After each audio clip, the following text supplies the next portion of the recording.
And so now we're kind of move away from our discussion about this relationship between income and these goods, and we're kind of moving on to talk about this relationship between the price of a good and the optimal choice. So this is about price changes.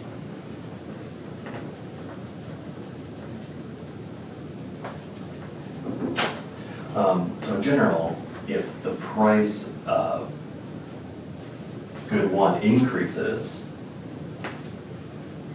and x1 star decreases, and vice versa, if the price of goes down and x1 star goes up, we're going to call this a normal good. Whereas if something gets more expensive, so the price of good 1 goes up, and we buy more of it, we're going to call this a Giffen good. This is going to seem really weird. The price of something goes up and we buy more of it, or the price of something goes down and we buy less of it. But there's a particular reason for that. And that kind of has to do with these, what we're going to introduce next, kind of the next chapter, or it's kind of going to skip a chapter actually, but the next chapter will cover, I'll put it that way, with income and substitution effects. So Giffen goods are possible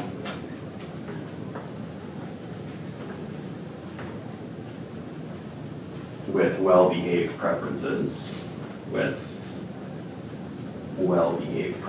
So it's not like we have to have some like crazy kinky preferences or kind of really strange preferences or corner solutions or something weird like that to get these Giffen goods.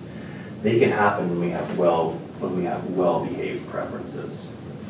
So let's draw them out to see what they mean. And as I said, we don't usually encounter these in the real world, but they're possible with the assumptions we made about preferences. And again, it really has to do with these income and substitution effects, which we're going to kind of get around to in the next chapter we'll cover. But let's take a look at what they mean, or what they look like, these normal and Giffen goods. So the amount of good 2, the amount of good 1. Here's our budget constraint. And here's our optimal amount of each of the goods. X2 star, X1 star. And let's say the price of, I gotta figure out how I'm gonna do this, the price of good 1 goes down. So that's gonna change the shape of, or it's gonna change the slope of this budget constraint. Remember, this slope is minus P1 over P2. The price goes down, which means the line's gonna get flatter. And with the normal good, when the price goes down, we buy more of it. So X1 star star. So this is a normal good. P1 here went down, X1 star went up. So that's a normal good. Now let's see if we can draw a Giffen good. Oops, X2, X1.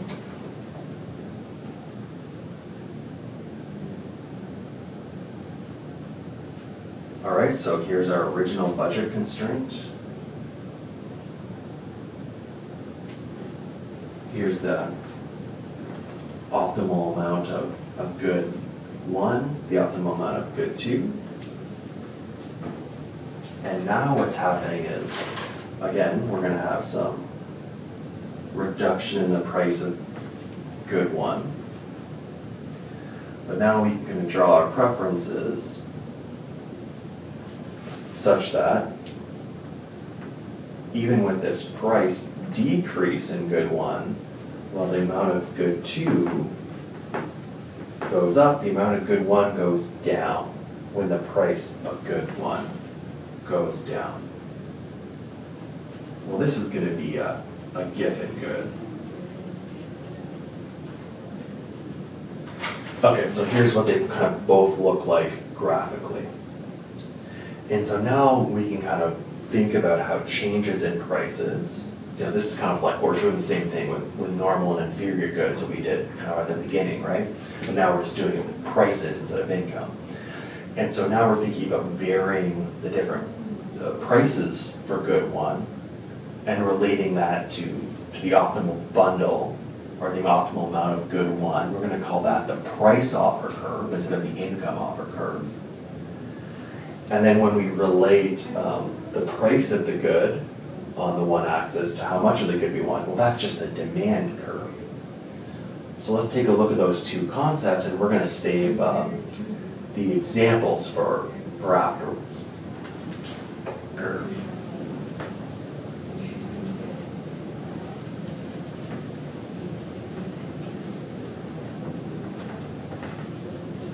All right, so let's start with the price offer curve. And what we're gonna do now is hold income and the price of the other good constant and kind of map out the relationship or the optimal choices of amounts of good one as we change the price of good one. So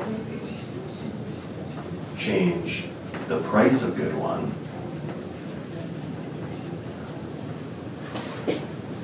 and hold income and P2 constant.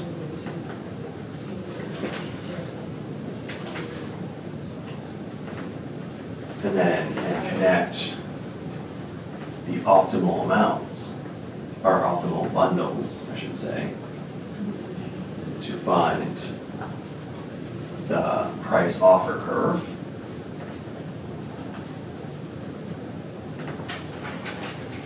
And you can also plot the demand curve. You can plot the demand curve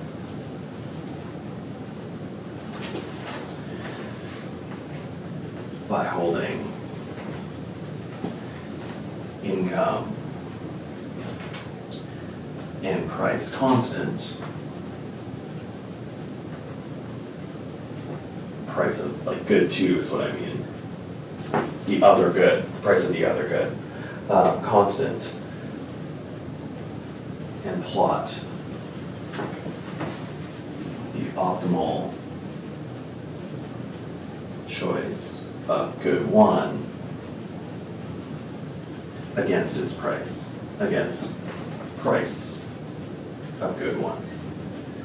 So those are the 2 things. And I mean, essentially, it's very similar to concepts of the income offer curve and the angle curve. But now instead of varying income and connecting all the dots, we're varying the price of good one and connecting all the dots. Instead of the angle curve showing the relationship between income and the optimal quantity of good one, the demand curve is showing the relationship between price of good one and the optimal amount of good one. But very similar concepts. So let's draw them out and kind of quickly discuss them. The price offer curve here, so that's just showing our optimal bundles, and then we're gonna, here's the original one, let's say.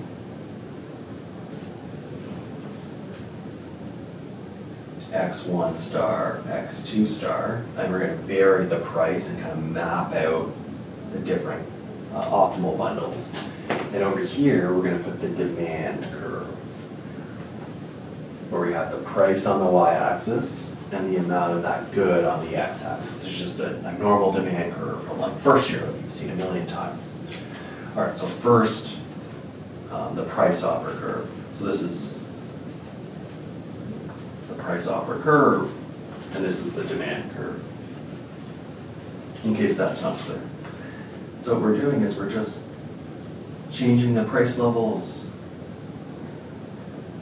and seeing the optimal demand for this good. So we can keep changing it. And we're just mapping out the different optimal quantities. And maybe it looks something like this. This is the price offer curve.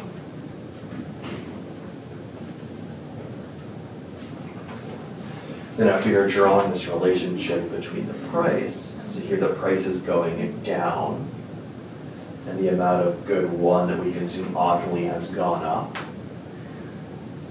So we can think of the opposite, when the price is going up, the quantity we want of this good is going down, if we think of it the other way. And so we kind of have this relationship typically, where this is the demand curve. And so usually, typically, as P1 increases, so as P1 goes up, as we get higher here, the optimal choice of X1, good one I should say, goes down. Optimal amount of good one goes down. So the change in X1 from a change in the price of good one is usually less than 0. This would mean a negatively sloped demand curve.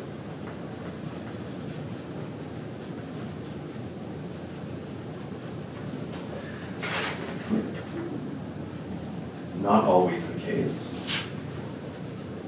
So we did see the Giffen goods where as the price went up, the optimal amount of that good also went up. Well, then we'd get a positively sloped demand curve. So Giffen good,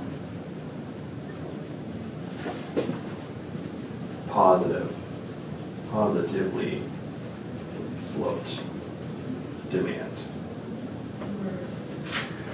Okay, and so next we're going to go through some examples, but this year, and he got to 12. I'm just going to preface that in case I use these videos again, but this year this is the end of our week for the remote section. We'll look at these examples, the week after fall break, because this is the 2021-22 school year. Hopefully I remember to cut this part if I use them again. But, we're a little bit ahead of the in-person class, so let's say the examples and stuff for the week when we get back from fall break, just so we're on the same pace as the in-person class.